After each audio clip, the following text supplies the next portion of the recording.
Baik, saudara sekalian. Dimulai turun Nur Aini. Jadi sekali lagi,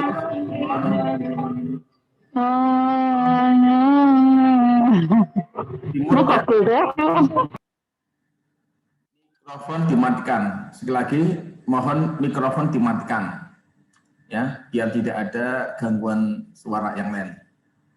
Sepakat ya? Baik, bismillahirrahmanirrahim. Assalamualaikum warahmatullahi wabarakatuh.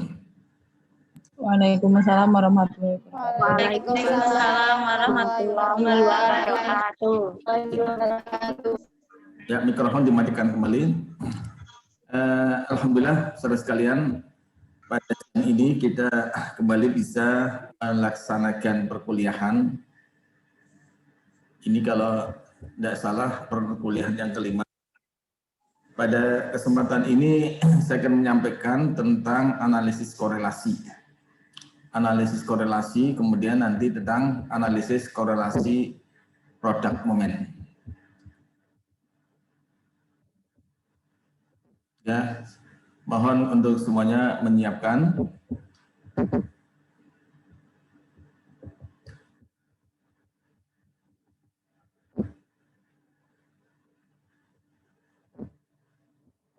Baik, saudara sekalian. Jadi kita akan bicara tentang konsep dasar analisis korelasi. Secara khusus kita akan bicara tentang analisis korelasi produk momen.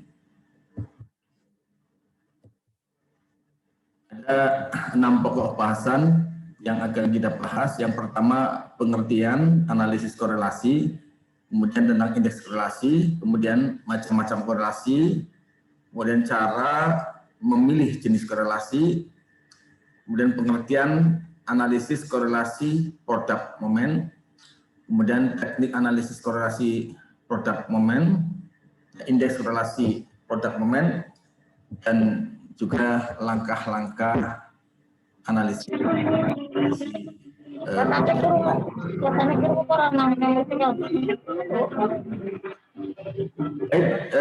lagi mohon untuk mikrofonnya, ya, mic-nya untuk dimatikan.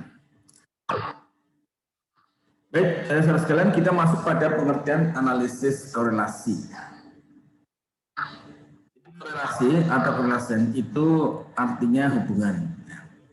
Jadi saya kira hubungan ini di dalam kehidupan sehari-hari kita juga sering melihat adanya hubungan itu, ya, atau ingin mengetahui adanya hubungan, ya.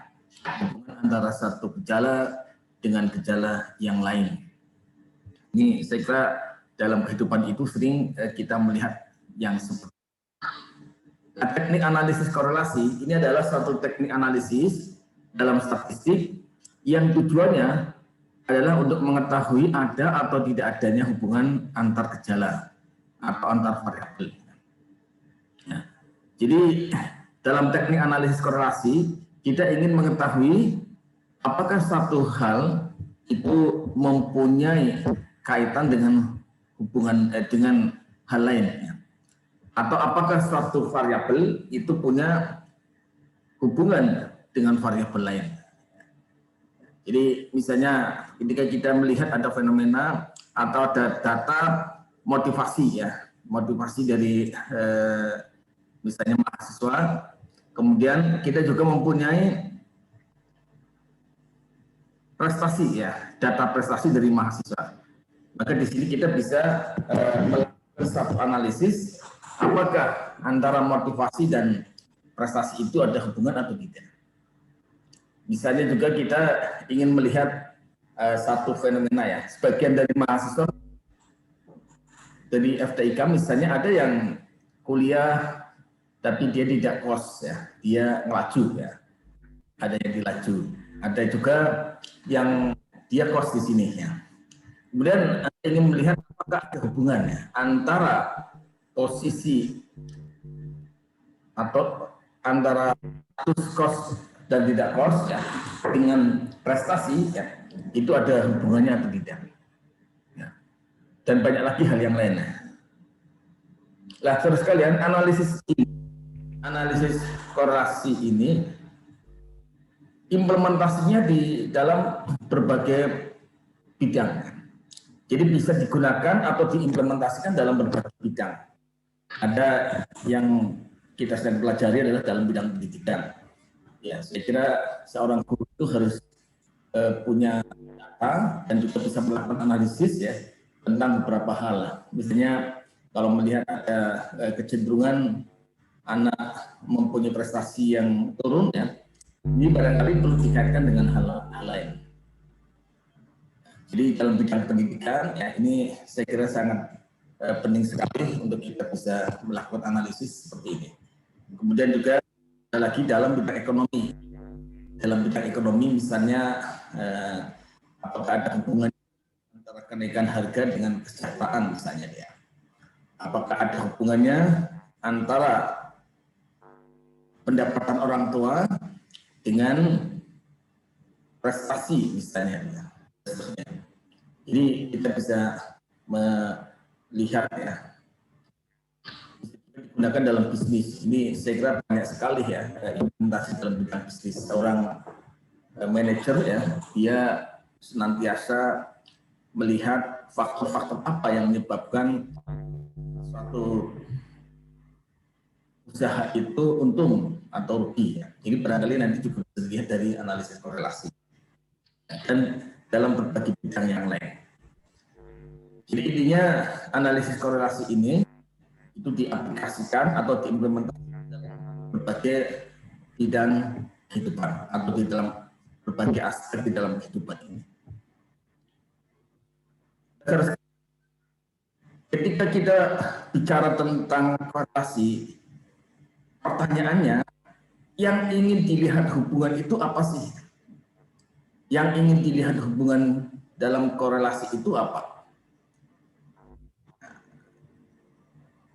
Misalnya Anda akan membuat skripsi, ya.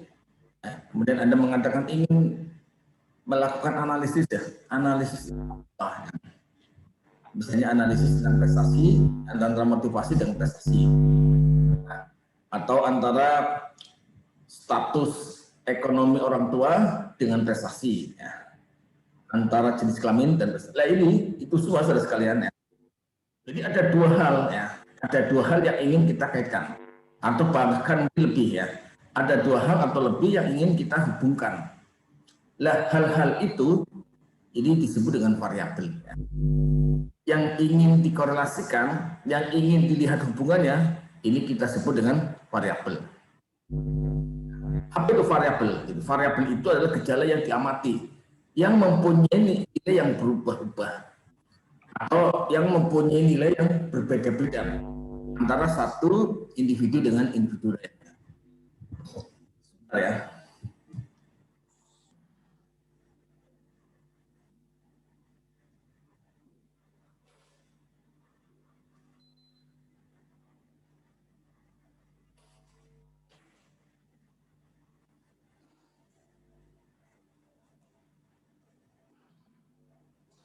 Jadi sekali lagi yang ingin dikorelasikan itu adalah variabel. Variabel itu adalah gejala yang diamati yang mempunyai nilai yang berubah-ubah. Jadi memang ketika kita akan melakukan penelitian, ini kita harus menentukan apa yang akan diteliti dan apanya. Nah, apa itu berkaitan dengan satuan pengamatan. Kemudian apanya itu adalah dalam hal ini adalah karakteristik. Nah, karakteristik suatu individu itu berbeda-beda atau berubah-ubah. Nah, karena berubah-ubah disebut dengan variabel. Misalnya ya, kita ingin meneliti tentang tinggi badan ya. Tinggi badan mahasiswa. Jadi kita akan meneliti mahasiswa. Jadi apanya itu mahasiswa. Ya, jadi apa persiapannya itu mahasiswa. Kemudian dari mahasiswa itu apanya yang di situ misalnya tinggi badan. Maka di situ tinggi badan itu adalah karakteristik ya.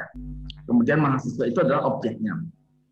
Nah, karakteristik itu saudara sekalian itu mempunyai nilai yang berbeda-beda antara satu individu dengan individu lain. Jadi kalau misalnya kita menanya ya atau mendata ya antara satu dengan yang lain ya, itu cenderung berbeda ya. Ya mungkin sih ada kesamaan tapi lebih banyak berbeda. Misalnya kalau saya tanya ya, Mbak Margo Pujiwati ya, ini tinggi badannya berapa Mbak? Tinggi badannya berapa? 165. 165 ya. Kemudian Mbak Siti Aminah, tinggi badannya berapa?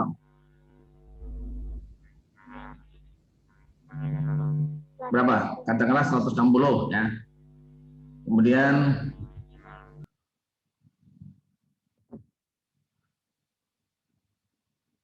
Mbak Anas Tasya, tingginya berapa?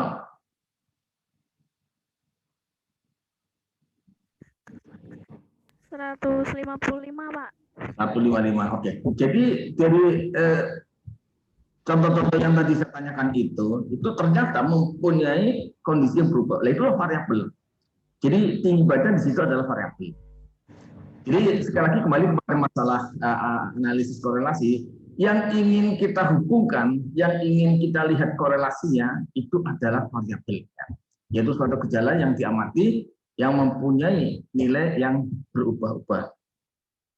Nah, saudara sekalian, dalam korelasi variabel kan ada dua. Ada yang disebut dengan variabel bebas atau variabel independen atau independen variabel. Ini biasanya disimbolkan dengan X. Ini adalah variabel yang menjadi sebab atau variabel yang mempengaruhi. Ada juga yang kedua variabel terikat atau disebut dengan dependent variable. Ini adalah biasanya disebut dengan huruf Y ya. Ini adalah variabel yang dipengaruhi. Jadi ada dua variabel, variabel bebas dan variabel terikat, variabel independen dan variabel dependent. Ini X dan Y. Nah, dari banyaknya variabel, maka kita juga akan melihat korelasi dalam berbagai bentuk. Ada korelasi yang disebut dengan korelasi bivariat. Ini adalah kalau dalam korelasi itu hanya terdiri dari dua variabel, yaitu satu variabel bebas dan satu variabel. Jadi hanya satu variabel bebas dan satu variabel terikat. Contohnya apa? Hubungan antara motivasi dan prestasi. Hubungan antara jenis kelamin dengan prestasi. Ini dua variabel. Ya, apalagi misalnya, pokoknya hanya ada dua variabel. Hubungan antara kenaikan harga dengan kemampuan membeli masyarakat. Ini juga dua variabel. Jadi hanya ada satu variabel, yaitu satu variabel bebas dan satu variabel terikat. Kemudian ada yang disebut dengan korelasi multivariat. Apa itu korelasi multivariat? Ini adalah satu korelasi di mana ada lebih dari dua variabel. Jadi lebih dari dua variabel, yaitu satu variabel terikat dan lebih dari satu variabel bebas. Jadi ada satu variabel terikat dan lebih dari satu variabel bebas.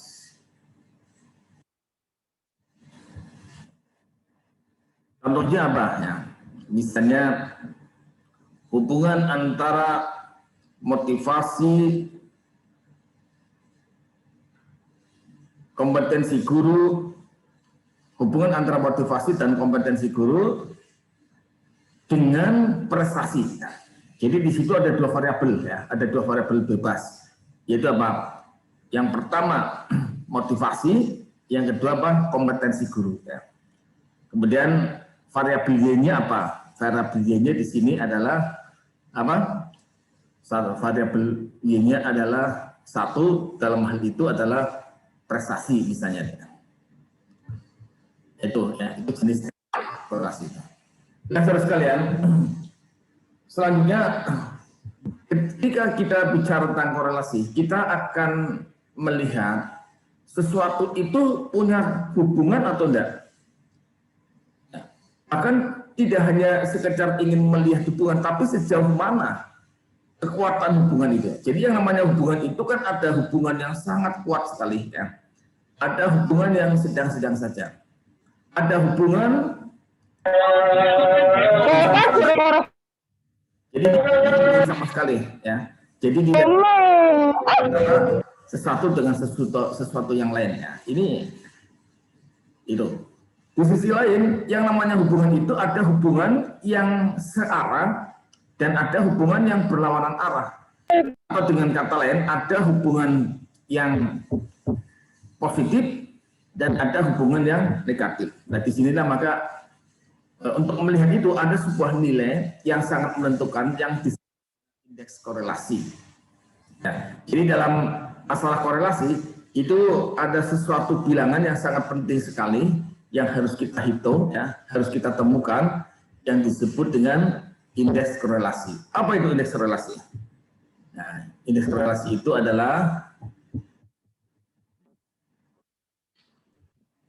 bilangan yang menunjukkan arah dan kuatnya hubungan antara dua variabel atau lebih. Ya.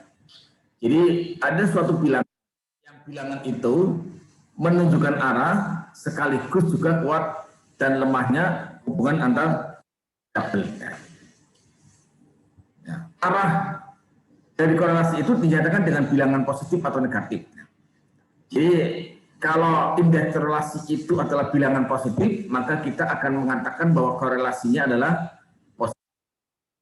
Tapi kalau indeks korelasinya adalah bilangan negatif, maka kita akan mengatakan bahwa korelasinya adalah korelasi yang negatif. Nah, jadi sekali lagi bahwa arah korelasi itu dinyatakan dengan nilai bilangan, apa positif, apa negatif. Bagaimana kalau nol? Kalau nol berarti tidak ada korelasi.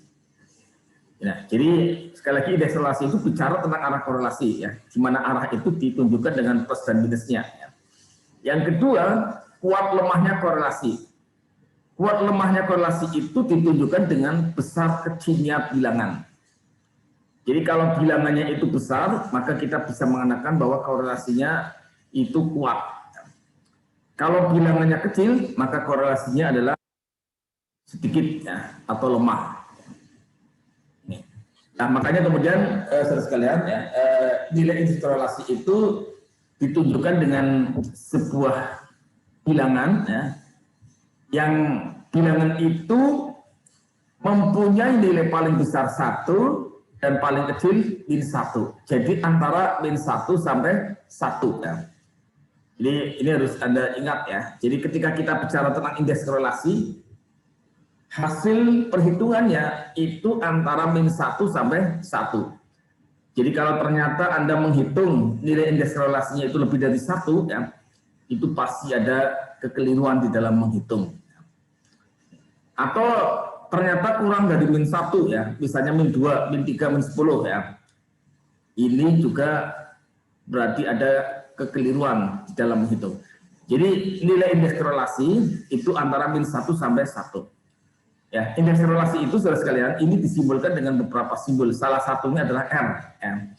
Jadi Anda lihat di sini R. Jadi di sini ada kata-kata nilai R, maksudnya nilai indeks korelasi. Ya. Jadi nilai indeks korelasi itu antara min 1 sampai 1. Nah, kalau nilai R-nya itu antara min 1 sampai 0, ini dikatakan bahwa korelasinya negatif. Ya. Karena ini bilangan negatif, ya. Antara min 1 sampai 0 itu adalah korelasi negatif, ya, karena bilangannya berarti negatif. Kemudian dikatakan korelasi positif itu kalau R-nya itu antara 0 sampai 1. Ya. Jadi antara 0 sampai 1. Ini adalah korelasi positif. Jadi misalnya apa? 0,5, 0,75, 0,9, ya, ini adalah bilangan-bilangan positif tapi kurang dari 1. Ini dikatakan korelasi negatif. Ketika persis R sama dengan 1, ini dikatakan korelasi negatif sempurna. Ya. Ketika R-nya sama dengan 1, ya, dikatakan bahwa korelasinya positif sempurna. Ya, jadi sempurna, ya, seperti lagunya siapa itu, sempurna. Ya. Kemudian kalau R-nya itu sama dengan 0, ini tidak ada. Jadi tidak ada korelasi sama sekali. Dan saudara sekalian, kemudian dari situ kita mengenal ada jenis korelasi dari sisi. Kita akan mengenal ada korelasi positif, yaitu kalau R-nya positif. Kemudian kedua variabel itu, ya, jadi sesuatu korelasi dikatakan korelasi positif itu kalau R-nya positif. Dan kejadiannya adalah kedua variabel itu berjalan paralel, seiring sejalan, seia sekata, ya. Tapi tidak sehidup semati, ya. Kalau sehidup, saya kira tidak mau yang semati dia. Jadi korelasi positif itu R-nya positif, ya. Jadi kalau dilihat dari hasil perhitungannya, nanti akan didapatkan R positif. R-nya positif, kemudian kedua variabel itu berjalan seiring atau berjalan paralel. Contohnya bagaimana? Contohnya, ya. Hubungan antara motivasi dan prestasi ini saya contohkan berkali-kali dia. Hubungan antara motivasi dan prestasinya. Ya. Jadi dalam hal hubungan antara motivasi dan prestasi, maka kita akan mendapatkan satu kondisi kalau motivasinya tinggi, prestasinya tinggi, ya. Ini cenderung, ya, meskipun tidak mutlak, ya, tetapi cenderung begitu, cenderung tinggi, ya. Jadi kalau Anda itu semangat dalam belajar, ya, maka yang namanya hasil itu tidak mengkhianati usaha, dia katanya dia. Hasil tidak mengkhianati usaha. Anda usahanya gigih, Anda semangatnya tinggi, semangat 45, maka kemungkinan besar prestasinya juga akan gemilang. Nah, jadi usaha itu tidak mengkhianati, hasil tidak mengkhianati usaha, ya. Nah, itu tadi, ya. Jadi itu korelasi positif, ya. Jadi semakin gigih maka semakin berhasil. Nah, ini namanya korelasi positif, ya. Contoh yang lain apa korelasi positif? Nah, hubungan antara pendapatan, ya, pendapatan dengan belanja, ya. Hubungan antara pendapatan dengan belanja. Nah, jadi ketika Anda pendapatannya tinggi, ya, meskipun pendapatannya itu mungkin sebagian masih dari orang tua, ya, maka kecenderungannya apa? Ya, Anda nafsu belanjanya itu tinggi, cenderung begitu, ya. Jadi manusia itu begitu, ya.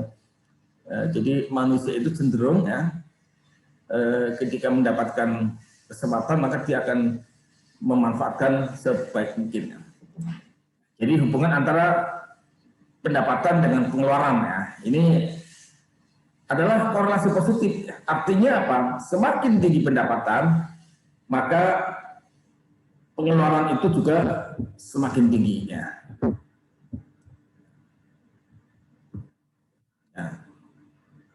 Dan korelasi positif itu juga bisa bermakna kalau yang satu menurun, maka yang lain itu juga menurun, ya. Jadi ketika Anda pendapatannya meningkat, maka pengeluarannya cenderung meningkat. Tetapi ketika pendapatannya menurun, maka mau tidak mau harus menahan diri, kan gitu kan, ya. Motivasi dan prestasi. Ketika motivasinya naik, maka prestasinya cenderung naik. Ketika motivasinya itu menurun, maka prestasinya juga menurun. Nah, itu hukum alam begitu, ya. Implementasinya mungkin ada anomali, ada keanehan-keanehan, ya. Tapi secara umumnya ada seperti itu. Ini korelasi positif seperti itu. Korelasi negatif. Satu korelasi negatif itu kalau R-nya negatif. Jadi nilai indeks korelasinya adalah negatif. Jadi nilai indeks korelasi negatif. Ya, jadi R-nya, ya, itu negatif, ya, yaitu antara -1 sampai 0. Ya. Jadi kurang dari 0 itu kan berarti negatif, ya. -1 sampai 0. Jadi itu. Dan kedua variabel itu berjalan berlawanan. Maksudnya apa? Kalau yang satu naik, yang lainnya itu turun. Jadi selisih ban, ya. Satu naik, maka yang lain itu turun. Nah. Atau sebaliknya, variabel X-nya turun, variabel Y-nya itu justru naik. Ya, contohnya apa coba? Yang Anda lihat ya dalam kehidupan sehari-hari. Sesuatu itu naik, maka yang lain itu akan menurun. Contohnya gimana? Ya, yang paling Harga barang dengan permintaan. Harga barang dengan permintaan. Ya, ini dalam prinsip ekonomi dia.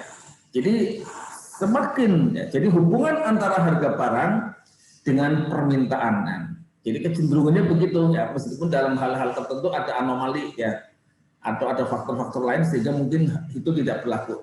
Tetapi secara umum ada satu hubungan yang negatif antara harga barang dengan permintaan. Semakin meningkat harga barang, maka permintaan akan semakin menurun, semakin berkurang. Coba saja ya, Anda ini yang jualan all shop itu mungkin ngerti itu ya. Jadi kalau ada satu produk semakin mahal ya, maka cenderung transaksi penjualannya itu sedikit ya.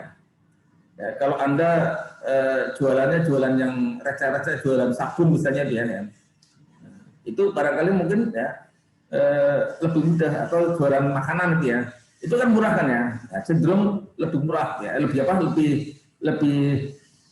banyak permintaannya ya.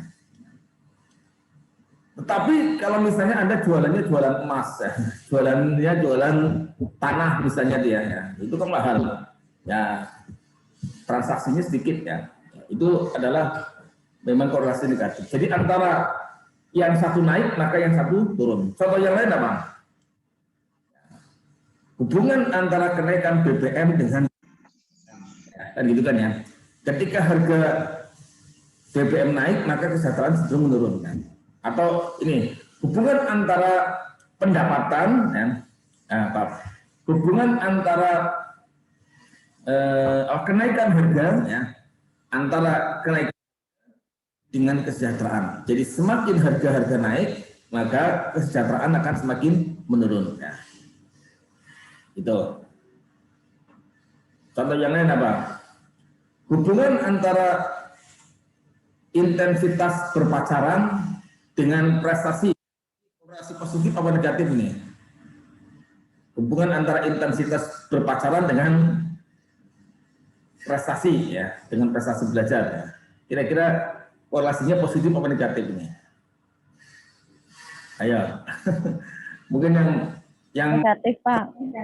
ya ini Mbak Dewi yang pacaran ya mungkin akan mengatakan korelasinya positif Pak. Ya. Negatif, Pak. Negatif Pak. Negatif ya, tenang ya, oke. Negatif, Ya, Pak. Ya kalau Anda Negatif, Pak. mengatakan relasi negatif ya berarti Anda yang termasuk tidak setuju pacaran mungkin ya nanti bisa. Memang cenderungnya begitu ya. Kalau orang yang pacarannya itu ngelibet ya, runtang-runtung kayak tergandeng ya, atau kayak bakul gemblong gitu ya. Bakul gemblong ngerti ya, bakul gemblong itu tapi sekarang nggak tahu nih masih ada enggak ya. Kalau dulu sering ada bakul gemblong itu bagian mikul kan. Yang perempuan itu bagian melayani dia. Ya. Itu runtang-runtung ya runtang-runtung kayak bakul gemblong gitu ya. Atau runtang-runtung kayak tergandeng ya. Atau lengket kayak perangkul ya. Seperti itu biasanya apa? Ya biasanya ya berada dalam alam fantasi dia. Hidup merasa ya dunia milik berdua dia. Karena milik berdua ya sudah, yang lain ngontrak sudah nggak usah belajar tuh ya. Mau belajar ingat kamu, mau makan ingat kamu, mau tidur ingat kamu. Nah, ini apa? Ujian ya. Yang ingat kamu juga ya. Ini apa hasilnya? Itu mungkin begitu. Meskipun mungkin mazhab yang lain mengatakan enggak Pak, justru memotivasi itu ya. Ya enggak tahu lah apa benar motivasi atau enggak, jangan-jangan itu ya. Nah. Oke, jadi itu korelasi ya. Jadi korelasi itu di sini ada yang positif, ada yang negatif. Jadi tidak selalu korelasi itu positif ya. Ada korelasi yang negatif ya.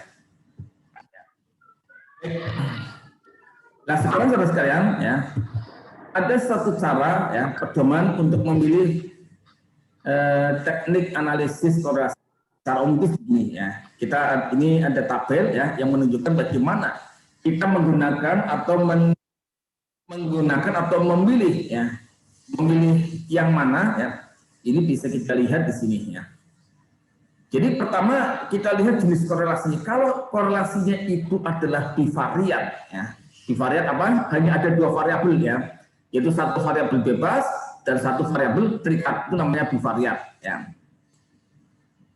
Maka kita lihat kemudian jenis datanya bagaimana ini. Saya sudah pernah menyampaikan tentang macam-macam data ya. Ada data nominal, ada rasio, ada interval. Ya.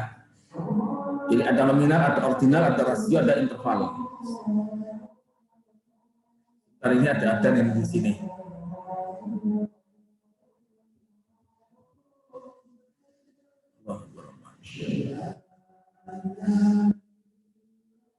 Tetap minum dulu ya.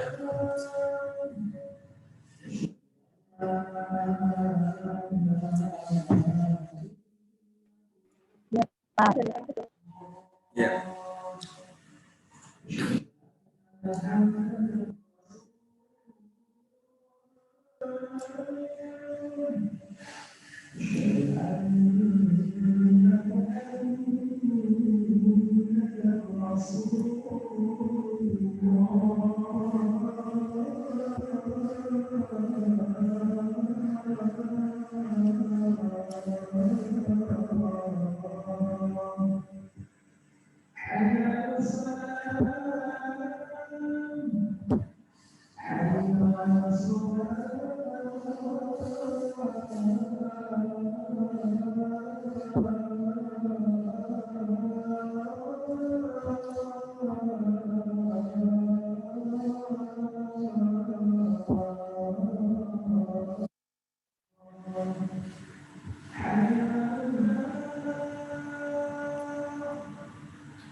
Baik, kita lanjutkan.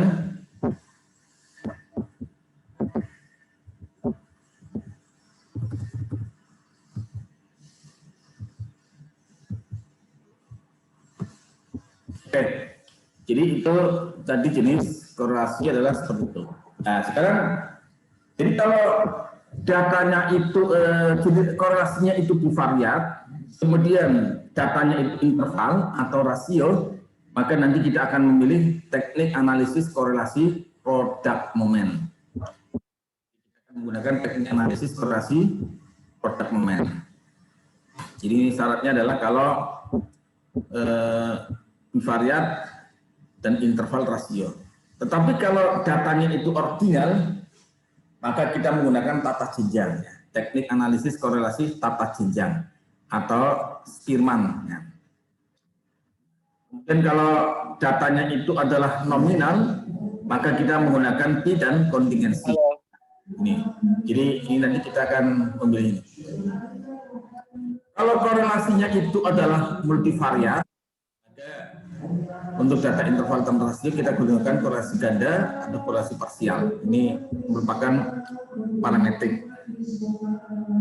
Oke, sekarang kita akan masuk pada yang pertama, teknik analisis korelasi produk. Ya, jadi tadi kan Anda sudah melihat ya, ada banyak macam dari analisis korelasi. Ada produk momen, ada tata jenjang, ada P, ada kontingensi ya. Nah, sekarang kita akan bicara dulu tentang teknik analisis korelasi produk momen.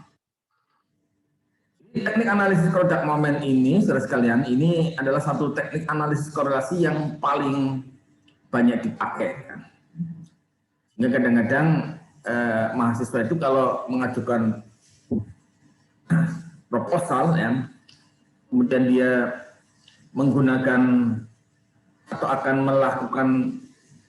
melakukan analisis tentang hubungan, maka ngertinya hanya produk momen, padahal nanti ada yang lain. Nah, saudara sekalian, ada beberapa syarat yang harus dipenuhi dalam teknik analisis korelasi produk momen. Yang pertama, saudara sekalian, ya, syarat yang pertama adalah diasumsikan linear. Yang dimaksud linear itu apa? Jadi yang dimaksud linear itu antara X dan Y itu adalah sesuatu yang grafiknya itu lurus, bukan merupakan parabola. Ya, ini contohnya mana nih?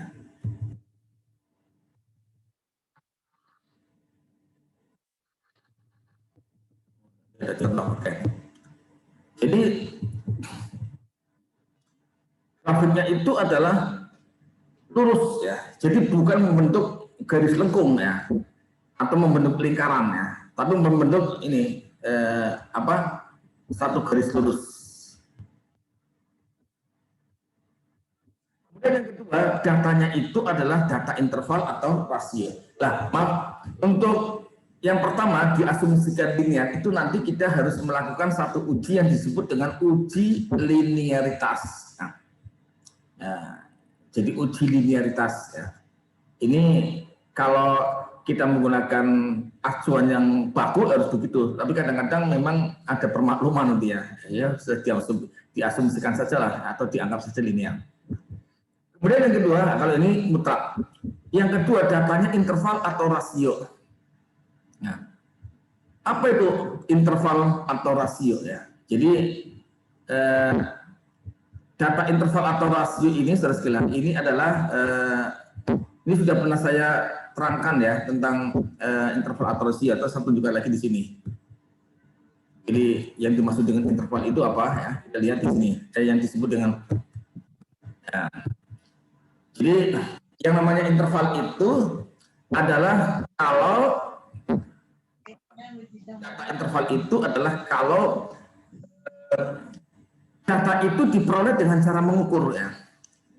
Jadi mendapatkan bilangan itu ada dua kan, ya, dulu. Kita bisa mendapatkan angka, mendapatkan data kuantitatif itu ada dua. Yang pertama adalah dengan cara menghitung. Nah, yang kedua dengan cara mengukur. Nah, kita akan lihat, ya. Jadi untuk data interval itu adalah data yang diperoleh dengan cara mengukur, nah, bukan dengan menghitung. Contohnya apa, ya? Contohnya tinggi badan, ya. Tinggi badan itu Anda dapatkan dengan cara apa? Anda bisa mendapatkan tinggi badan itu apa? Apakah dihitung? Kan tidak, kan, ya?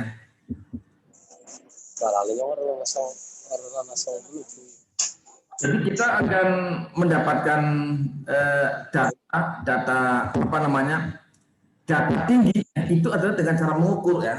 Coba Anda kalau ingin mengetahui tinggi badan Anda itu gimana? Diukur. Jadi tidak mungkin, ya. Anda mendapatkan tinggi badan dengan dihitung itu tidak mungkin, ya. Dengan cara Anda ingin mendapatkan berat badan dengan cara apa? Diukur, ya. Jadi kita akan mendapatkan, ya, kalau datanya itu dengan cara mengukur, maka kita katakan bahwa itu interval atau rasio, ya. Dan itu nanti bisa menggunakan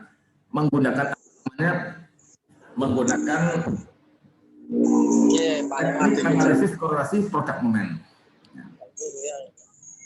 Nah, yang kedua, kalau tidak diukur, ya, kita mendapatkan itu dengan cara apa? Dengan cara menghitung, ya.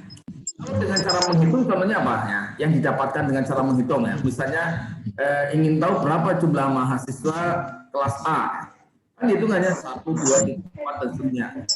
Itu dihitung, ya. Nah, kalau seperti itu, kalau memperolehnya itu bukan dengan cara mengukur tapi menghitung, maka kita tidak boleh menggunakan teknik analisis korelasi produk momen. Jadi intinya pada syarat yang kedua, saudara sekalian, ya, syarat yang kedua yaitu apa datanya interval atau rasio itu kita pahami saja bahwa datanya itu diperoleh dengan cara mengukur, ya. Cara mengukur. Ya. Jadi ada mengukur yang dilakukan dengan alat fisik, ya. Ya, seperti misalnya tinggi badan, ya. Itu kan kita mengukur dengan meteran atau dengan timbangan, ya. Lompotan deplikator. Kita mendapatkan hasil itu dengan menggunakan alat ukur yang lain. Contohnya apa? Kalau Anda jadi guru, Anda ingin mendapatkan data tentang prestasi, caranya bagaimana? Bagaimana cara Anda mendapatkan data tentang prestasi siswa? Ayo, caranya bagaimana? Ayo, ada yang tahu? Bagaimana cara mendapatkan data prestasi siswa? Ya sekarang dimutu. Dengan menggunakan apa? Dengan melakukan apa? Tes, Pak. Bukan? Hah? Tes, iya. Melakukan tes, melakukan ulangan, ya, atau melakukan ujian, ya. Jadi kita mendapatkan itu dengan melakukan tes atau ujian. Nah, ketika kita melakukan tes atau ujian, itu ada alat. Alatnya berupa apa? Alatnya berupa apa? Soal, ya, itu kan, ya. Jadi ada alat ukur, ya, alat untuk mendapatkan nilai itu dengan cara kita membuat soal. Ya. Kita buat soal, kemudian diberikan kepada siswa, siswa kemudian menjawab, kemudian nanti kita koreksi, ya, kita melihat kesesuaian antara jawaban dengan kunci, ya. Nah, dari situ kemudian kita akan mendapatkan nilai. Nilainya berupa apa? Angka. Ya. Nah, itu adalah juga proses mengukur. Jadi ujian, ulangan, tes yang Anda lakukan itu sebenarnya proses mengukur juga. Ya. Sama seperti Anda mengukur tinggi badan. Nah, kalau seperti itu maka kita juga bisa menggunakan teknik analisis korelasi produk momen. Jadi kalau datanya diperoleh dengan cara mengukur. Jadi mengukur itu jangan Anda bayangkan hanya menimbang berat badan atau tinggi badan atau jarak dan begitu, bukan. Tapi fenomena-fenomena itu juga bisa kita ukur, ya, dengan menggunakan instrumen, ya. Dengan menggunakan instrumen maka kita bisa melakukan proses pengukuran. Nah, jadi ini kembali kepada syarat analisis korelasi produk momen. Syaratnya adalah datanya interval atau rasio. Ya. Bahasa lainnya adalah menggunakan datanya diperoleh dengan cara mengukur. Jadi kata kuncinya mengukur. Ya. Jadi datanya interval atau rasio, ya, itu kata kuncinya adalah apa? Mengukur. Kemudian syarat berikutnya itu berdistribusi normal atau dianggap normal. Jadi berdistribusi normal atau dianggap normal ini. Maksudnya apa? Nah, ini saya sudah pernah menerangkan, ya, bahwa yang namanya suatu distribusi normal itu adalah seperti ini, ya. Yaitu kalau kurvanya itu simetris. Min, median, dan modusnya terletak pada satu titik. Min itu apa? Min itu rata-rata, median itu apa? Nilai yang letaknya di tengah-tengah, modus itu apa? Nilai yang paling sering banyak muncul. Itu adalah sama, ya, atau terletak pada satu titik, ya. Ini dikatakan simetris. Kemudian apa? Sebarannya itu seperti ini, ya, Anda lihat, ya. Jadi cenderung sama, ya. Nah, ini namanya distribusi normal, ya. Jadi distribusi normal itu seperti ini. Jadi ini secara fisikal itu bisa Anda bisa lihat seperti itu, ya. Tetapi nanti memang untuk menunjukkan normalitas itu ada yang namanya uji normalitas. Ya, tetapi kita bisa melihat dari grafiknya, ya, kalau grafiknya itu cenderung sama kiri kanannya atau simetris, maka kita bisa mengatakan bahwa distribusinya adalah normal. Yang tidak normal yang bagaimana? Ini tidak normal, ya, miring, ya. Ini tidak normal, atau ini, ya, ini juga tidak normal, ya. Jadi baik miring kiri ataupun miring kanan, ya, keduanya itu adalah tidak normal. Ya, kalau seperti ini maka kita bisa mengatakan bahwa distribusinya tidak normal. Lah, sekalian kembali kepada syarat dari teknik analisis produk momen itu syaratnya adalah normal atau dianggap normal. Nah, memang di sini ada rukhsah ya, kita bisa atau keringanan ya, kita bisa menganggap normal itu kalau sampelnya itu relatif besar ya. Jadi memang ada teori di dalam statistik itu kalau sampelnya jumlahnya relatif besar, maka distribusinya itu cenderung normal ya. Makanya di sini kalau Anda pengen aman ya pakai sampel yang jumlahnya banyak ya, sehingga dengan demikian kita bisa mengasumsikan normal. Kemudian yang berikutnya, syarat yang berikutnya, sumber data dari dua variabel atau lebih adalah sama. Maksudnya apa? Jadi X dan Y itu berasal dari sumber yang sama. Jadi misalnya ini ya, tadi hubungan motivasi dan prestasi. Jadi X-nya itu kan motivasi. Y-nya adalah motivasi juga. Y-nya adalah prestasi ya. Jadi X-nya motivasi, Y-nya prestasi. Maka saudara sekalian, ketika kita mengatakan sumber datanya sama, ya, itu artinya baik motivasi atau prestasi itu berasal dari satu sumber. Jadi setiap individu itu nanti akan memberikan dua data sekaligus, yaitu data X dan data Y. Misalnya hubungan antara tinggi badan dan berat badan. Maka di sini A itu nanti diukur tinggi badan, Y juga diukur berat badan. Ya. Jadi nanti akan ada tabel, ya, tabel yang terdiri dari sumber data atau responden, kemudian X itu nilainya berapa, Y berapa. Jadi sumber data misalnya A, ya, X-nya berat badannya adalah 50 ya. Kemudian tinggi badannya berapa? 150 misalnya. Kemudian B berat badannya misalnya 45 ya. Tinggi badannya misalnya 140 misalnya itu dan seterusnya ya. Jadi nanti kita akan mendapatkan sumber datanya sama. Jadi kita tidak bisa ya. Misalnya X-nya itu dari guru ya, Y-nya dari siswa ya, itu nggak bisa ya. Coba saya ingin tanya kepada Anda, kalau misalnya ada penelitian gini, hubungan antara kompetensi guru dengan prestasi siswa. Coba kira-kira X dan Y-nya itu bagaimana supaya kita bisa menggunakan korelasi produk aman? Atau pertanyaan saya pertama, ketika ada satu penelitian tentang hubungan antara kompetensi guru dan prestasi siswa, kira-kira kompetensi guru itu dari mana? Diambilnya dari mana? Data kompetensi guru itu dari mana? Kompetensi guru dari mana? Kemudian prestasi siswa dari mana? Atau respondennya mana? Coba silakan, Anda boleh bebas ya, jawab, nggak usah khawatir salah.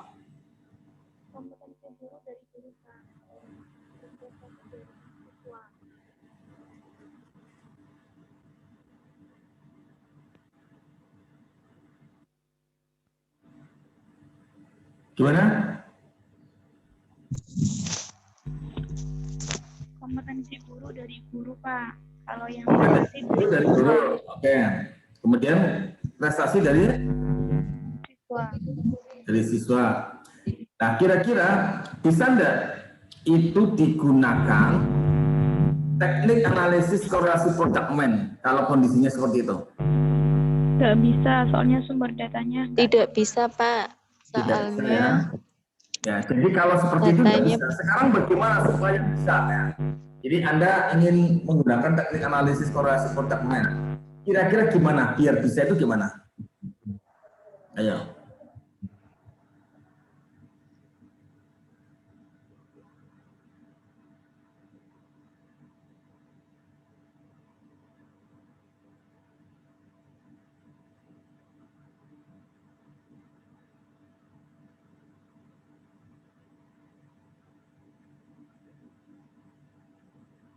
Coba biar bisa itu gimana?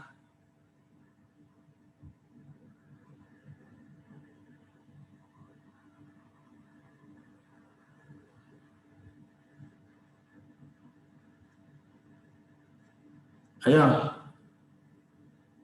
Jadi biar bisa menggunakan teknik analisis korelasi produk pemain.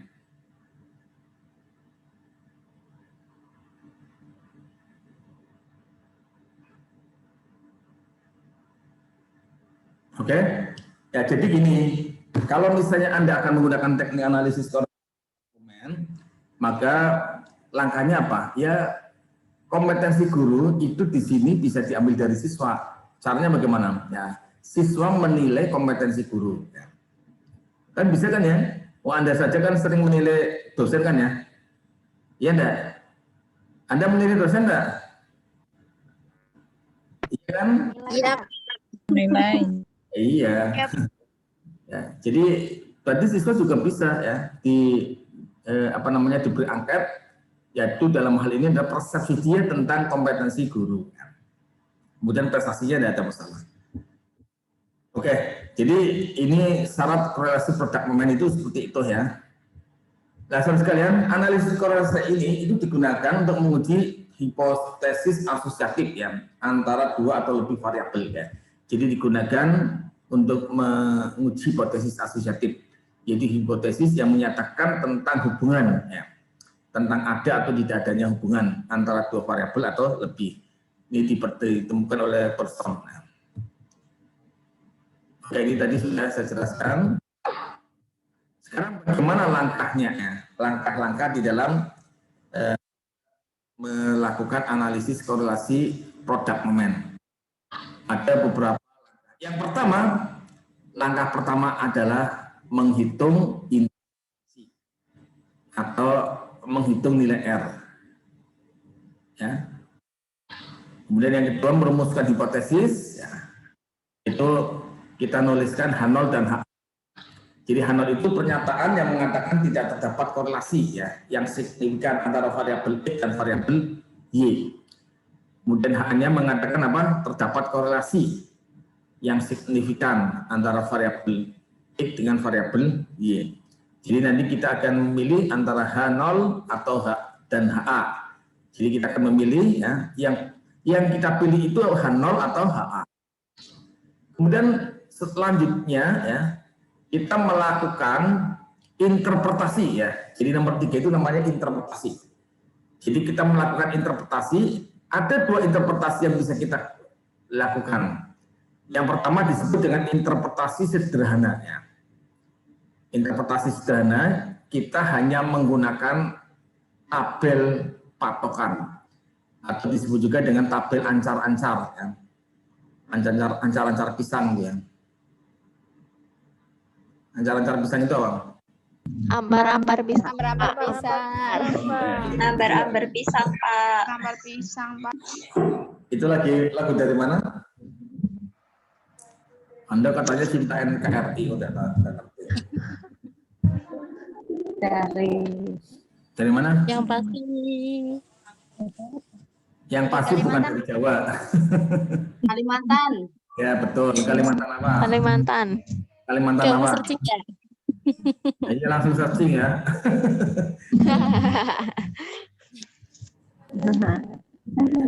Kalimantan apa? Ya sekarang itu kan fas'alu ahlal Google in kuntum la ta'lamun. Tanyalah kepada Google jika kamu tidak tahu. Baik. Kalau nggak Timur Tengah, Pak. Nah, Timur Tengah berarti Arab, berarti dari Arab itu. Baik, kembali. Jadi setelah kita menghitung nilai R, kita akan melakukan interpretasi ya. Nah, interpretasi itu yang pertama, interpretasi sederhana itu dengan menggunakan tabel patokan atau tabel ancaran. Kedua, interpretasi secara cermat itu dengan menggunakan tabel T. Jadi ada tabel R ya, tabel R. Nah, kemudian saya itu kita kesimpulan. Oke. Yang kita akan satu-satu. Yang pertama R. Dan nilai R itu adalah seperti ini ya. Nah, Kalau saya tak ambilkan ini aja lah yang pakai apa? Word-nya biar Anda lebih jelas.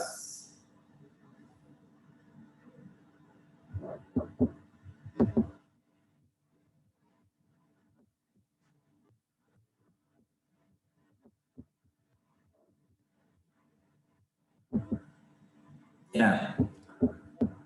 Ya, jadi ini indeks relasi itu ini ya. Jadi nilai indeks relasi itu adalah seperti itu. Nah. Jadi nilai RSY itu artinya nilai indeks korelasi antara X dengan Y, maksudnya gitu. Jadi ada dua rumus ya. Tadi saya tunjukkan ada dua rumus. Rumus yang pertama itu rumus ini ya. Jadi pakainya ini X kecil, Y kecil ya. Anda perhatikan itu ya. Coba perhatikan. X-nya kecil, Y-nya kecil ya. Jadi sigma XY, X-nya kecil, Y-nya kecil ya. Dibagi akar sigma X kuadrat kali sigma Y kuadrat. Nah, apa itu X kecil, Y kecil? X kecil itu adalah apa? Jadi X kecil, Y kecil itu adalah X besar dikurangi MX. Nah.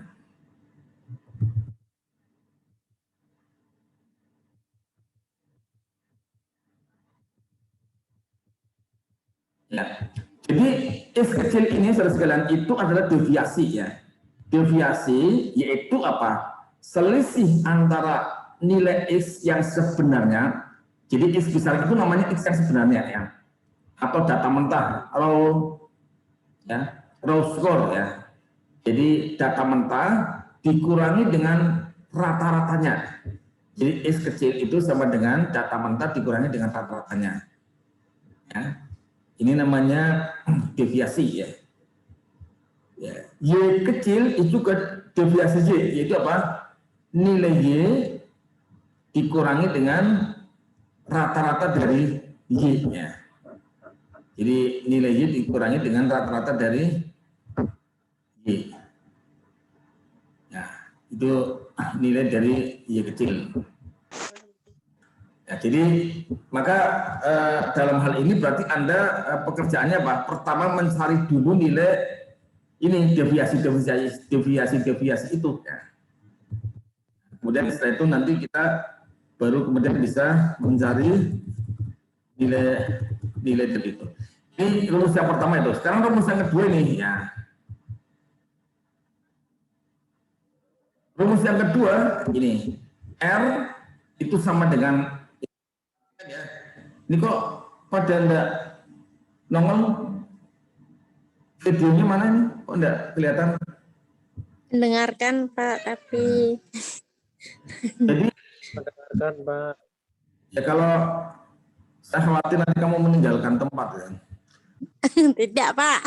Nilai indeks relasi itu adalah N dikalikan sigma XY min sigma X dikalikan sigma Y per akar sigma N dikalikan sigma X kuadrat min sigma X dikuadratkan. Perhatikan yang kedua ini, X dan Y-nya itu besar.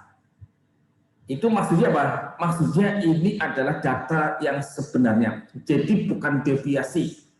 Ya, jadi kalau yang pertama tadi X-nya kecil, Y-nya kecil itu deviasi. Nah, kalau ini X-nya dan Y-nya adalah nilai yang sebenarnya.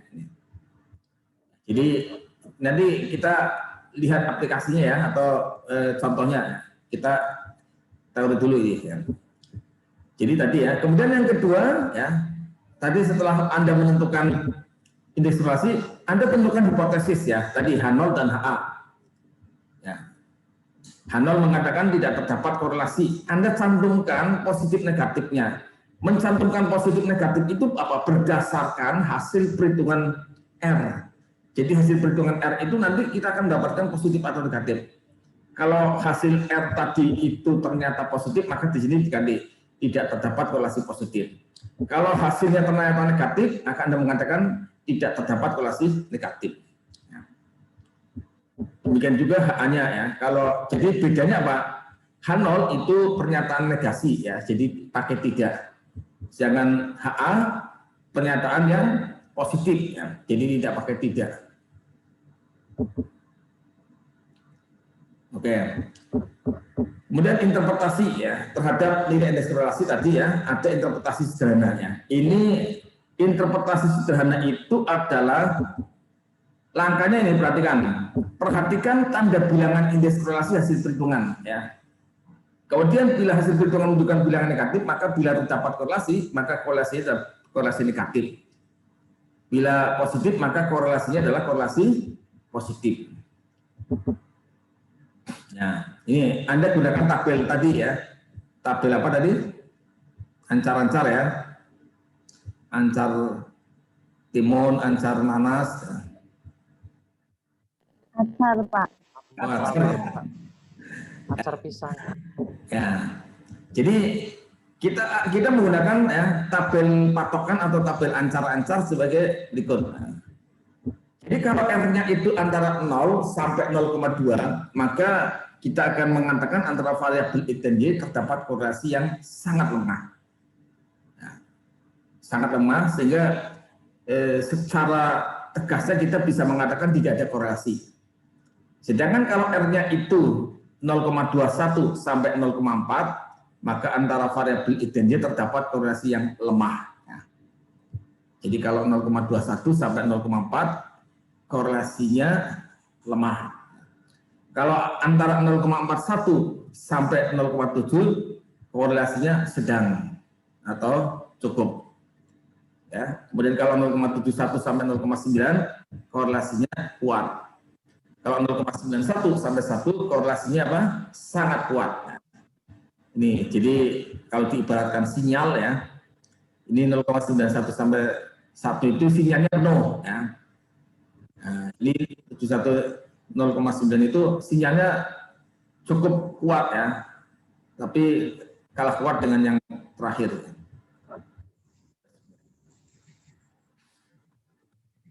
Nah itu tabel contoh ya. Ada suatu analisis ya, analisis didapatkan R-nya itu minus 0,79 ya. Coba minus 0,79 ya. Negatif kan ya. Kemudian Ya, ada Pak. R mutlaknya. R mutlak itu maksudnya nilai yang tidak ada tandanya ya. Artinya minusnya itu diabaikan ya. Nilai itu diabaikan. Berarti Anda hanya melihat nilai 0,79. Sekarang kita lihat 0,79 itu terletak pada interval mana? Anda lihat dalam tabel ini. Ya. 0,79 itu terletak di mana? Kan ini kan ya, antara 0,7 dan 0,9. 90. Ya, 0,90. Kalau 0,9 dengan 0,90 itu sama ya.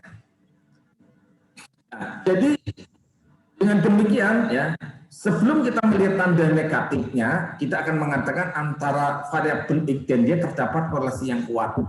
Cuman karena ini minus 0,79, maka harus ada tambah keterangan negatif. Sehingga apa? Sehingga kita akan mengatakan bahwa antara variabel X dan Y terdapat korelasi negatif yang kuat. Ya. Jadi katakan terdapat korelasi negatif yang kuat. Mengapa negatif? Ini negatif ini kan ada minusnya kan ya, minus 0,9 ya. Jadi mengapa kita mengatakan kuat? Karena 0,79 itu di sini antara 0,71 sampai 0,9, yaitu korelasinya apa? Kuat. Oke. Contoh lain ya, ada contoh lain ya ini. Misalnya didapatkan R 0,25. Coba 0,25, positif apa negatif? Positif. Positif. Ya, jadi positif. Jadi R-nya positif. Sekarang 0,25 itu terletak di mana? Anda lihat di tabel. Di tabel ini selalu dilihat ya. Nah, 0,25 kan di sini kan ya antara 0,21 sampai 0,40. Yang artinya apa korelasinya? Positif lemah. Nah, Sehingga apa? 0,25 itu diartikan bagaimana? Apa korelasi positif yang Positif Lemah. lemah. ya, jadi korelasi positif tapi apa? Lemah. Ya. Oke, itu ya, itu interpretasi secara sederhana itu seperti itu. Jadi Anda lihat tandanya, kemudian Anda lihat nilainya dengan melihat pada tabel patokan. Tabel ancol-ancol. Oke, yang berikutnya saudara sekalian, kita akan melakukan interpretasi secara cermat. Interpretasi secara cermat itu, langkah kita adalah pertama mencari nilai RT. Ya.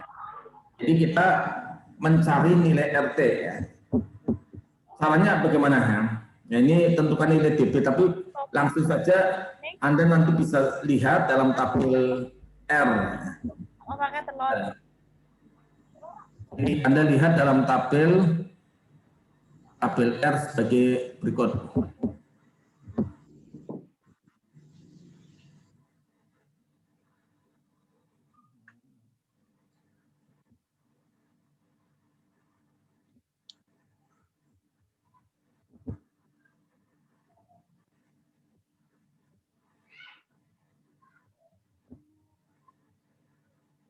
Nah, jadi kita lihat dalam tabel R. Jadi di dalam buku-buku statistik itu selalu ada namanya tabel tabel R. Coba ya saya ganti dulu ini dengan cara ini. Nah, jadi ada tabel R sebagai berikut. Tabel R namanya. Nah, jadi langkahnya di dalam analisis secara cermat itu kita harus melihat tabel R. Ya. R itu untuk melihat nilai R menggunakan tabel, yaitu R itu langsung aja Anda lihat pada tabel produk momen. Nah, jadi ada salah satu tabel namanya tabel produk momen. Nah, ini salah satunya. Jadi Anda jangan mumet ya lihat banyak angka ya. Nah, makanya ini yang pakai itu ya pakai kacamata. Saya mungkin pakai kacamata karena sering lihat nilai ya, nilai tabel seperti ini. Kami juga memang saya dulu ini sering baca ya, sering pokoknya kalau tidur itu kalau enggak baca itu enggak bisa tidur. Ya, sering tiduran sambil baca mungkin. Oke, jadi Anda lihat ini saja. Misalnya Anda melakukan penelitian dengan sampelnya sama dengan 10. Nah, Anda lihat saja N10. Nah, ini N10. Kemudian Anda lihat ini ada yang namanya taraf signifikan. Taraf signifikan itu artinya tingkat kesalahan. Jadi tingkat kesalahan. Jadi dalam penelitian itu diasumsikan itu tidak 100% benar ya. Pasti ada kekeliruannya. Tetapi kelirunya itu jangan terlalu banyak ya. Nah, misalnya kita menggunakan kekeliruannya 5% ya. Jadi kekeliruannya 5%. Artinya kalau dari 100 ya ada 5 yang keliru ya. Misalnya 5%, maka nih tinggal ini aja. Nilai R untuk N sama dengan 10 itu ternyata berapa? 0,632. Berarti ini kita mengatakan untuk N sama dengan 10, nilai R-nya adalah atau nilai RT ya, R tabelnya adalah 0,632. Kemudian untuk kesalahan yang ditekan yang hanya 1%, di sini didapatkan nilai RT-nya 0,765. Kalau misalnya Anda menggunakan sampelnya ada 30, nah di sini 30. Untuk yang 5% 0,361, untuk yang 1% 0,43. 63 Pak. 63.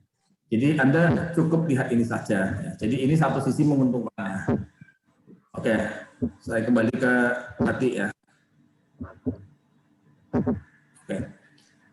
Jadi ya, melihat nilai nilai R pada tabel. Ini cuplikannya ada di sini ya. Saya ambil cuplikan saja di sini.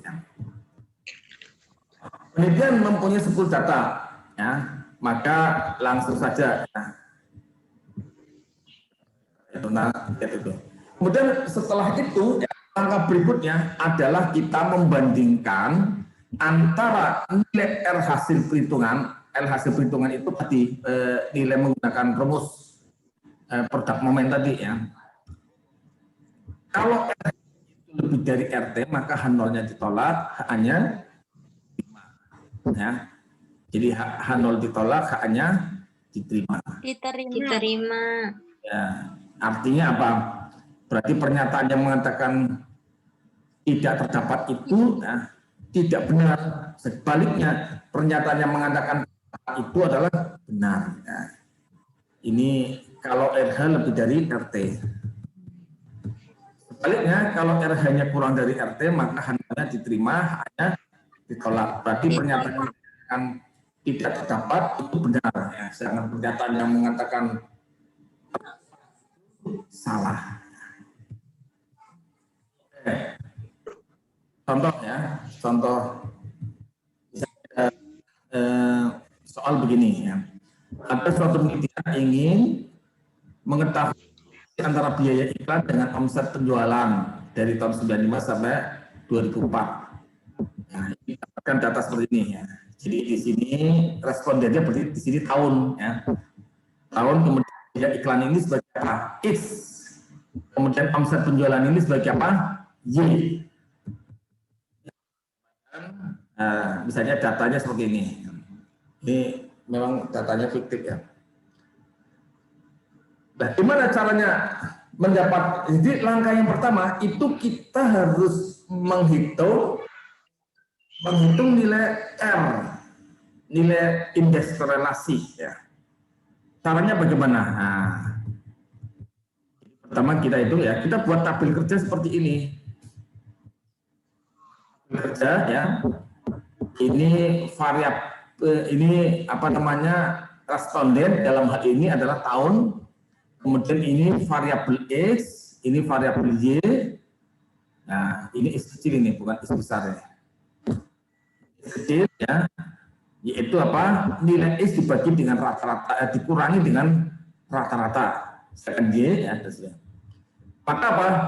Sebelum kita menghitung ini, mengisi yang ini, saudara sekalian, mengisi yang ini ya.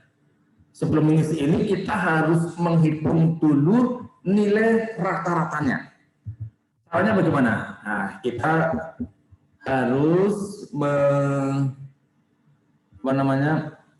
menjumlah. Kita jumlah dulu ya. X-nya dijumlah. Nah, dijumlah. Nah, ini dijumlah. Silakan Anda jumlah ya. Ini ketemu ya, ini sudah ketemu. Anda memang cepat banget ya, menghitung langsung dapat nilai ya. Iya. Cepat ya. Kemudian ini juga jumlah. Nah, ketemu ternyata berapa? 61. 61,0. Iya, hebat lah kamu. Mbak Anissa itu hebat banget. Maka ya ini saudara sekalian, ini namanya sigma X, yaitu jumlah X. Jumlah ini berapa? 18,30 tadi sudah dihitung oleh Mbak. Ya. Ya, kemudian N itu apa? Jumlah ini, jumlah data, jumlah responden ya. Nah, ini ada berapa? 10. MX itu apa? MX itu adalah rata-rata dari X. Min dari X. Min dari X itu apa? Sigma X dibagi dengan N.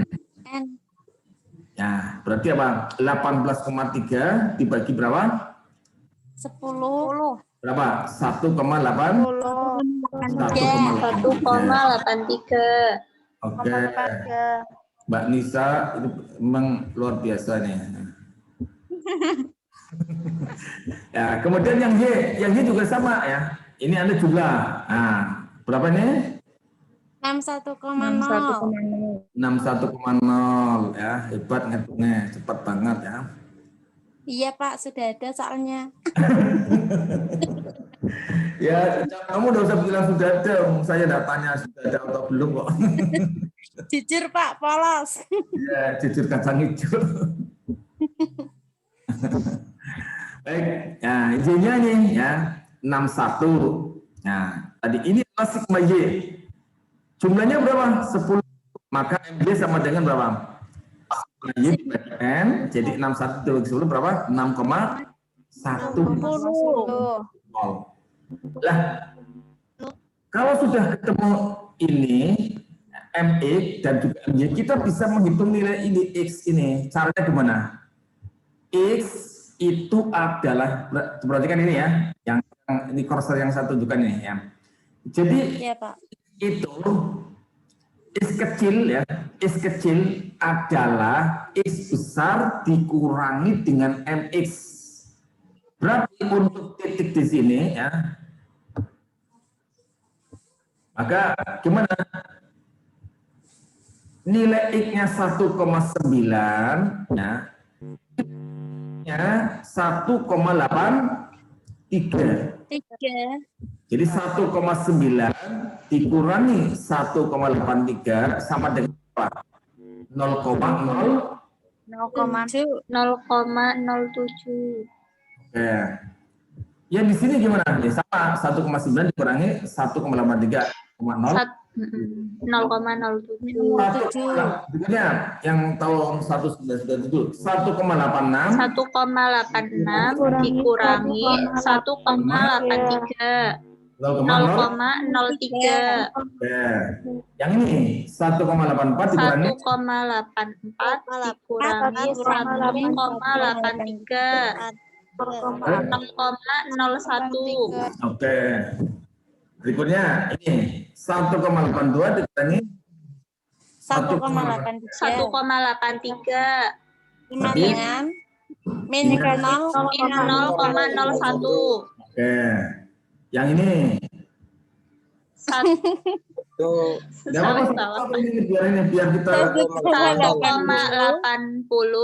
dikurangi 1,83 sama dengan minus 0,03.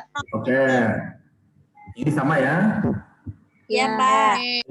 1 minus 1,1. Ini coba 1,78 1,78 dikurangi 1,83 sama dengan minus 0,05. Oke, juga sama. Oke ya. Ini X-nya Ya, Pak. ini dijumlah ya. Ini nanti hasilnya 0 ya. Nah, kalau tidak percaya dijumlah ya. Sekarang yang Y juga langkahnya sama seperti tadi, tapi lihatnya Y ya. Ya, jadi untuk isi yang di sini ya, berarti di sini Anda ini Y dikurangi dengan MJ-nya 6,10. Jadi di sini isinya gimana? 7,2 dikurangi 6,1. Hasilnya berapa? 1,1. 6,8 dikurangi 6,1. 6,1 0,7. 0,7. Yang ini 6,4 dikurangi 6,1 0,3. Oke, yang ini 0,3. 6,0 dikurangi 6,1 sama dengan min 0,1. Oke, yang ini 5,9 dikurangi 6,1 sama dengan min 0,2. Oke, yang ini 0,7 dikurangi 6,7 sama dengan min 0,4. oke, yang ini 5,7 dikurangi 6,1 sama sama dengan dengan min min 0,4. 0,4. 5 ya. Mbak Santi Iya. Apa, Pak? Enggak dengar. Mbak Santi juga nyimak loh ya, jangan ngelamun ya. Tadi saya lihat ngelamun kamu. Oke, yang ini 5,5 5,5 dikurangi 6,1 sama dengan min 0,6. 0,6. yang 5,0 dikurangi 6,1 sama dengan min 1,1. oke ini dijumlah. Dijumlahkan hasilnya 0. Ya. Caranya menjumlahkan nanti ya, yang negatif dijumlahkan juga, ini juga dijumlahkan ya. Nanti hasilnya. Iya Pak, Oke. hasilnya 0. Ini mana? Ini perkalian ini 0,07 dikurangi 1,1 ya ini. 0,07. 0,049. Kali kan Kak? Iya dikalikan. Jadi yang is kecil dengan kecil ya, ini dikalikan ya. Ya. Oke. Iya, Pak. Ini kemudian dijumlah 0,258. Yang is kuadrat mana? Ini. Tuh dikuadratkan. Dikuadratkan. Ini. Ya. Kuadratkan ini terus ya. Dijumlah ini 0,1, 0,0178. 0,0178. Ini dikuadratkan. Ini dikuadratkan. Kuadratkan juga. Dikuadratkan. Ya, dijumlah 4,22. Oke. 22. Dari tabel ini, maka kita bisa mendapatkan nilai-nilai ini ya. Pertama, sigma XY. Ya, sigma XY ini 0,258. 0,258. Sigma X kuadrat 0,0178. 8. Sigma Y kuadrat 4,22. 22. Sekarang nilai R XY itu adalah ini sigma XY per akar sigma X kuadrat plus sigma Y kuadrat. Nah ini kan sudah ada semua. Ini yang sudah ada ya. Sigma XY-nya sudah ada, sigma X kuadratnya sudah ada, sigma Y kuadratnya sudah ada. Kita dimasukkan saja ya. Masukkan. Nah, atasnya 0,258 akar ya. 0,0178 kali 0,0. ini dikalikan hasilnya ini 4,22. 0,941. 1. RH. RH. Nah, ini kalau menggunakan manual. Bagaimana kalau menggunakan SPSS? Nah, boleh. Tapi Anda syaratnya nanti ada ya. Install SPSS bisa enggak? Apa Pak? Anda install SPSS. Ini.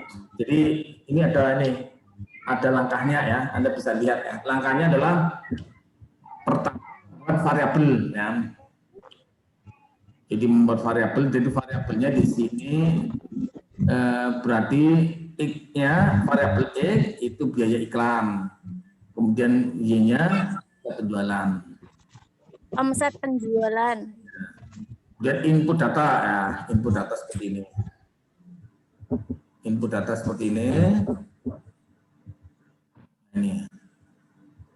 Itu Anda tinggal dianalisis ya. Bivariate correlation kan ya. X-nya biaya iklan, ini omset penjualan. Di sini korelasinya adalah person ya. Maka didapatkan, kemudian klik OK, didapatkan ini ya. Biaya iklan, omset penjualan ini 0,941. Jadi ternyata sama ya, menggunakan produk dengan menggunakan secara manual itu sama, yaitu apa? 0,941. Ya, 0,941. Kemudian selanjutnya interpretasi ya. Tadi saya katakan ada dua interpretasi. Yang pertama interpretasi sederhana. Ya, Anda lihat R-nya tadi 0,941 ya. Ini bertanda positif. Kemudian bilangan 0,941 ini terletak di mana? Anda lihat ini tabelnya tadi. Iya. Ya, tabel ini, tabel ancar-ancar ini ya, ancar-ancar pisang ini ya. 0,941 gimana ini coba? Di sini kan 9. ya? 0,941, katakanlah 0,94 ya. Kan di sini kan ya. Iya. Iya. 1. 0,91 Korelasi sangat kuat. sangat Ya. sangat kuat. Ya. Sangat kuat. Iya, sangat kuat dan besar. Habis makan ya, kamu sudah makan kan ya? Belum. Belum. Dua kali, Pak. Belum makan saja kuat ya, apalagi nanti kalau sudah makan. Ya sama, saya juga belum ya. Karena bapaknya di pantai. Jadi di pantai itu banyak ikan, ya. Baik, jadi 0,941 ya, ini adalah positif ya. Kemudian terletak antara 0,91 maka korelasi sangat kuat. Jadi interpretasi sederhananya mengatakan antara biaya penjualan terdapat korelasi positif yang sangat kuat. Kuat. Semakin besar Kuat. penjualan, maka omsetnya semakin meningkat. Jadi Anda Meningkat. yang biasa all shop ya, maka seringlah beriklan. Nanti katanya begitu. Ya, ini, Omsetnya naik ya, Pak. iya Mbak Herotinisa itu kan sering all shop kan ya, makanya uangnya banyak. Nah ini interpretasi secara sederhana seperti itu. Sekarang interpretasi secara cermat ya. Anda menentukan nilai RT ya. Nilai RT N-nya 10, maka DB-nya adalah 8 tadi ya. Anda lihat di tabel ini contoh aja lah ya tadi. Kan ada tabel ini nih. Ini DB-nya 8. Nah, untuk Ya. 0,92. Untuk yang 1%, 0,76. Prima. Di sini kita dapatkan ya nilai RT-nya adalah sebagai berikut. Jadi nilai RT-nya berarti mana ini? 0,632 untuk yang 5%, sedangkan yang 0,76. Jadi rumus hipotesisnya mengatakan apa? Hanon yang mengatakan tidak terdapat, HA-nya mengatakan apa? Terdapat. Nah, kita akan memilih di antara dua ini yang benar itu mana. Caranya Pak, membandingkan antara RH dengan RT. Nanti RT-nya ya,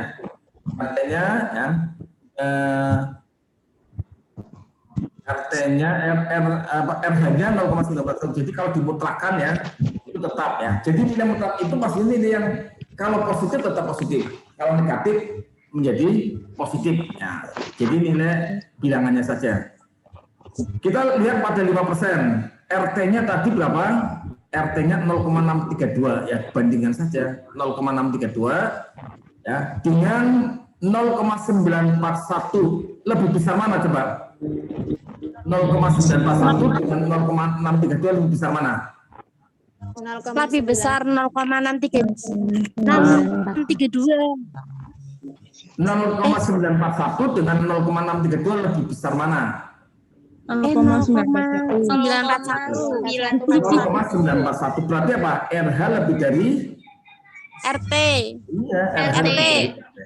Kalau RH lebih dari RT, ya tadi patokan di depan apa? Kalau RH lebih dari RT, maka H0-nya ditolak, HA-nya diterima. Diterima. Jadi demikian maka H0 ditolak, HA diterima. Jadi mengatakan apa? Biaya iklan ya dan omset penjualan terdapat korelasi positif yang signifikan ya. Jadi semakin besar biaya iklan maka penjualan makin. Ini kalau 5% Meningkat. Ya sama saja. Yang 1% tadi RT-nya 0,765. Kita bandingkan saja ya. 0,765. RH-nya 0,941. Jadi masih tetap lebih besar RH kan ya? Iya. Maka kita mengatakan H0 ditolak, HA-nya diterima. Ya. Diterima. Itu apa namanya yang sampaikan kesempatan ini ya. Mungkin sementara itu dulu. Nanti ada contoh ya. Saya kasih contoh. Ini ada 2 soal ya. Silakan Anda coba ya. Saya tidak mengatakan Anda harus dikerjakan, tapi saya untuk ngetes ya sejauh mana pemahaman Anda dan juga kemampuan Anda, saya mohon ya 2 soal ini dicoba. Jangan berpikir nanti hasilnya benar atau salah ya. Tapi Anda saya minta untuk mencoba ya. Dengan langkah-langkah ini nanti saya share ya di grup ya, baik ini ataupun tadi di yang slide-nya. Baik, saya kira itu ya. Selamat mencoba ya, selamat makan siang ya. Kita akhiri ya. Atau ada yang puasa ya? Mbak Saumi, Pak, izin tanya. Mbak Saumi biasanya puasa ini. Namanya saja Saumi ya. Ya Mbak Saumi puasa. Puasa Mbak? Ya? Mboten. Oh, mboten. Oh tadi tiduran terus, berarti kan saya kira sedang puasa. Baik, saya kira itu terima kasih atas perhatiannya ya. Mudah-mudahan Anda diberikan pemahaman ya. Kalau sekali tidak paham, Amin. ini nanti Amin. rencana saya sudah saya share, nanti akan saya upload di YouTube. Nanti silakan Anda pelajari lagi ya. Di Pak. Ya, Pak. Tapi jangan lupa ya, di like ya. Baik, Pak. Siap. Subscribe langsung. Masya Saya Pak. kira, terima kasih. Mudah-mudahan ada manfaatnya bagi kita. Kita akhiri. Amin. Amin. Alhamdulillahirrahmanirrahim. Assalamualaikum warahmatullahi wabarakatuh. Waalaikumsalam Waalaikumsalam warahmatullahi wabarakatuh. Untuk absennya, saya minta diwakilkan atau dikoordinir oleh kelas ya, karena Baik, Pak. ini masih ada maintenance ya, masih ada perbaikan, jadi belum bisa lewat. Siap, Pak. Saya kira itu, terima kasih. Silakan melakukan aktivitas berikutnya. Saya tutup ya. Baik, Pak. Ya, Pak. Pak.